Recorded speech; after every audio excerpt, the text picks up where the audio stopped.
Welcome to C-Suite Blueprint Radio, conversations with communications strategy consultant and author Ed Barks and his guests. C-Suite Blueprint Radio serves as a practical resource for senior communications and government relations executives who counsel their C-suite leaders. Our goal? To help you achieve your business and public policy goals. Now, here's your host, Ed Barks. As head of communications in North America for the crop protection business of Syngenta, Paul Minehart is responsible for external and internal communication strategy, planning and implementation with the media, employees, and others. This includes media outreach and issues and crisis management. Now, one of his specialties is what he terms opportunity knocking. How to deal with questions from reporters and other audiences in a message-driven fashion. And that's what he's here to share with us today on C-Suite Blueprint Radio. Paul, welcome. Ed, good to be here. You use this term that I mentioned, opportunity knocking, and I know that's been an evolving terminology for you. Tell me how you arrived at that term. Sure. Well, I'm actually beginning my 40th year as a communicator, earning my living in communication. So I started in the summer of 1981. So I'm coming up on that 40-year anniversary for myself. And, very early on in my career, I started going through various media training, as we used to call it. And I think it is still traditionally called that in many venues. And what that of course is training people how to be prepared for responding to reporters' questions.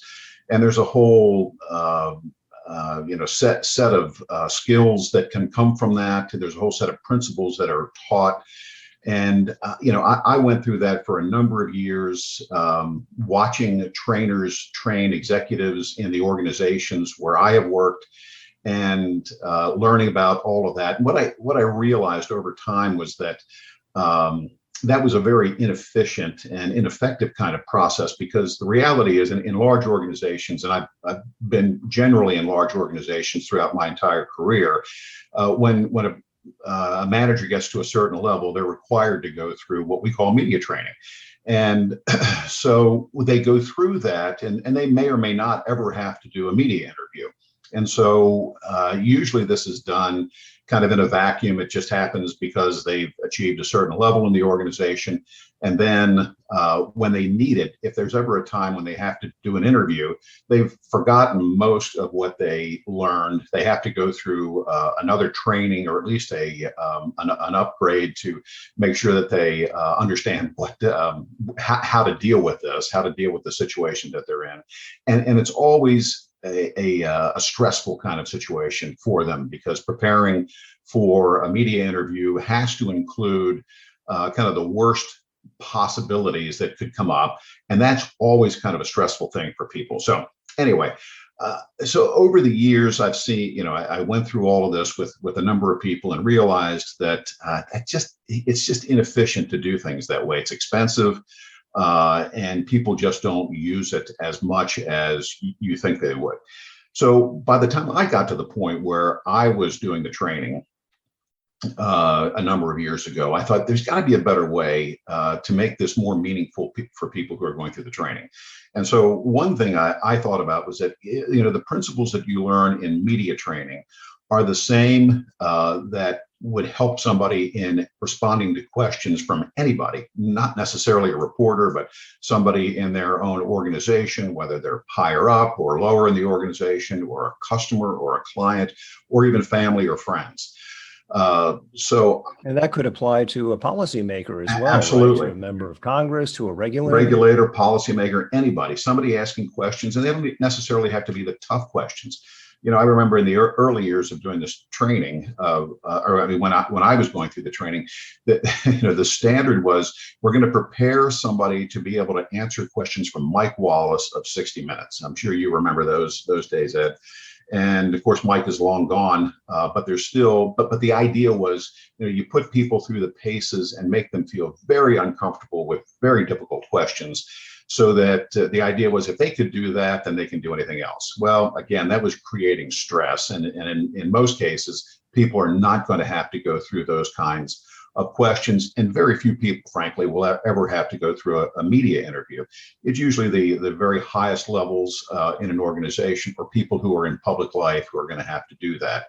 So, and that's a good point in terms of looking at a media interview, that they won't all be challenging. Sometimes reporters are simply looking for information or to fill in the blanks on a story. absolutely, absolutely.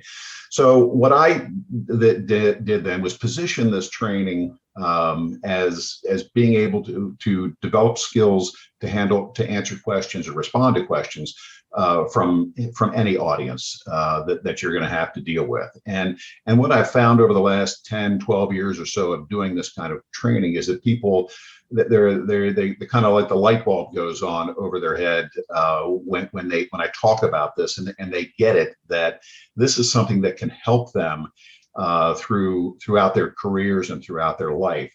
So they take it in, I think, more completely, and they have a chance to build a skill set because they're going to use it on a regular basis. And, as you say, it's not always going to be the difficult questions, but they can use the same principles to prepare for any kinds of questions. And then you mentioned those light bulb moments, Paul, and there typically one time in a session when you're dealing with one of your executives where you just know you're going to see that light bulb go off over their heads. Yeah, one of the things I do in all of these sessions is that I tell people right from the very beginning that they don't have to answer questions, that you have really three options when somebody asks you a question. You can either decline to answer it, or you can answer the question, or you can respond to the question. And there's a difference between responding to a question and answering a question. And most people don't necessarily understand that. They don't come into this kind of training understanding that, because really from the time we're small children, people are essentially taught and trained to answer questions. Somebody asks you a question, you give them an answer. But when you go through this, when you get into a situation where you are in a position to be answering or responding to questions, it's a different mindset to think, oh, I don't actually have to answer the question. I could respond to it. So, for example, I just, some of the basic questions that summarize this are, if somebody were to say, how old are you? Or say, what is your name? Well, you can respond, or you can answer that question with the fact of what your name is. If they say, how old are you? You could also answer the question by giving your age, but you may not want to, for a variety of reasons. You may not want to you may not want to give your age out. So you could respond to the question by saying, look, I'm old enough to know that I shouldn't be saying, or that I don't want to give my age out right now. So you can try to make it a little bit funny. And but the point is, you responded to that question, but you didn't answer the question. And so that's a skill set that is something that people, learn how to build. And when you tell them that they have permission to respond to a question versus answering it, then that's when I see a light bulb go off, in the very beginning of the training. And I can see those light bulbs going off over our listeners' heads as you speak, Paul. Quickly, a reminder for our listeners: to keep up with the latest in communications strategy and training, become a member of the communications community. When you sign up online at barkscom.com, you receive a checklist making you eligible to receive our insider strategies briefs that offer advice on dealing with the media, speaking in public, and advocating before policymakers. You'll also receive twice monthly emails to help you sharpen your communications edge. Just visit barkscom.com and tell us where to send it. Join the community today. Back now with Paul Minehart and our conversation about opportunity knocking when questions arise. Paul, are there any particular techniques you found beneficial when you counsel your executives on how to answer questions? Sure. And I think a lot of these are fairly standard in most of the training that people have done over the years. Again, I just broaden it out to be able to tell people that they can use these no matter who is asking you a question. So I talk about the categories of questions, and typically I have found that there's about 4 different categories of questions. the questioners want to know either facts, where do you work, what's your name, basic short response kinds of facts. Then there's informational questions where the questioner wants more than just a short answer that provides only a fact. So that could be, tell me about your business, tell me about your career. So it gives the person the opportunity to take that wherever they want to in terms of how they answer or respond to that. The third kind of question, the category, is usually opinion, where you're asked your opinion on something. And again, you can either answer that by providing how you truly feel, or you can respond and not necessarily give your opinion on something, but give a response to that. And then the fourth kind of question is speculation, which is that's always the toughest one. And the speculatory questions are usually asking somebody to think about what somebody else will do, or what they're thinking, or what they might do. So a question could be, well, if you put out this, this new product, what do you think your competitors are going to think about that? Or what do you think they're going to do? So the question is about what you think somebody else is thinking. And that's usually not a good trail to go down. So I always advise people not to speculate on something. And you can really start your response simply by saying, well, look, I don't want to speculate on what somebody else might do, but I'll tell you what I'm going to do, or what my organization is going to do. So those are the four categories of questions that I always talk about in the training that I do. Right. With those speculative questions, get out that 10-foot pole and use it. And I like exactly, the way you do that, so that I don't know what's in their minds. Here's what we're doing. And that puts you right back on the message you want to deliver. Paul, Right. let me dig into, you mentioned the opinion type of question. Every now and then it comes up that an executive will be asked for their personal opinion. Tell me your views on talking about your personal opinion versus your business or your professional opinion. Well, it always depends on the context.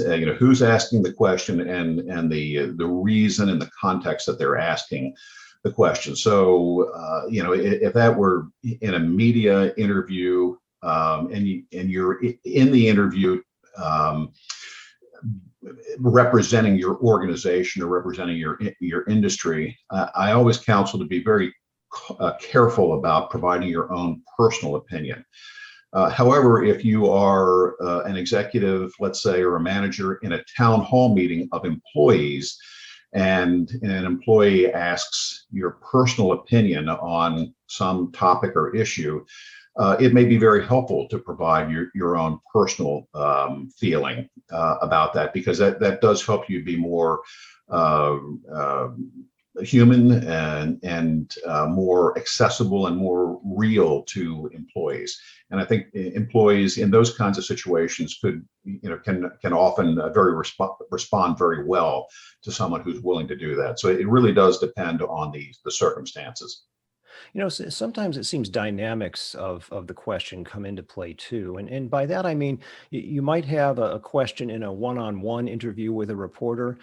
And on the other end of the scope, you might have a question from a group of hundreds of employees or another type of gathering of some sort.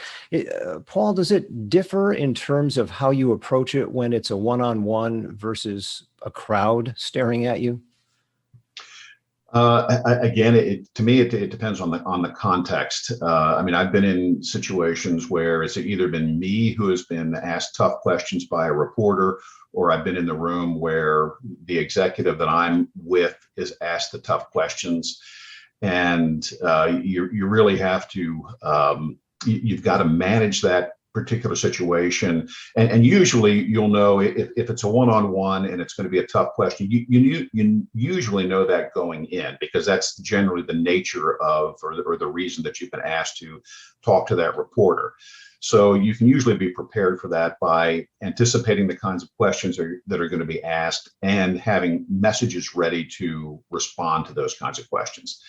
And again, if you're in front of an audience of hundreds or thousands, and I've been in those kinds of situations as well.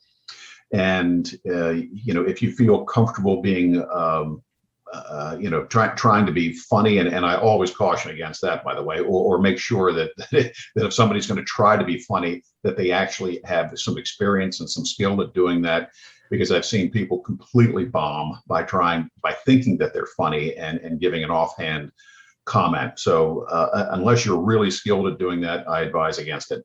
But anyway, to get back to the question about, as far as a large audience, again, that it depends. Is it going to be a friendly audience? I've been in situations where it's not a friendly audience, and you just have to be, again, if you're in a situation where it's not going to be friendly, you typically have the opportunity to prepare for that and handle those kinds of situations as best you can. People may not always like the responses that you give, but at least you're there and you've offered them. Paul, you've given our listeners a whole lot of light bulb moments here today, and I appreciate that. Where can our listeners learn more about your efforts on opportunity knocking as it relates to taking questions?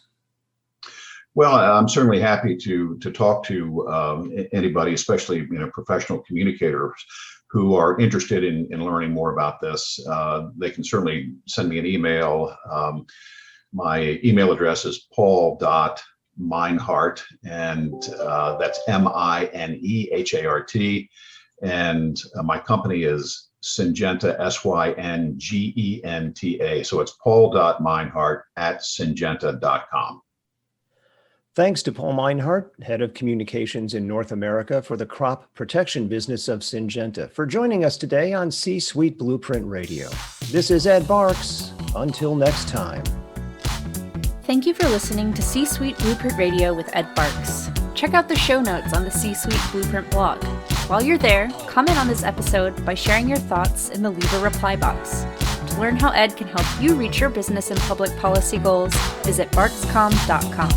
That's BARKSCOMM.com. Tune in again soon here on C-Suite Blueprint Radio.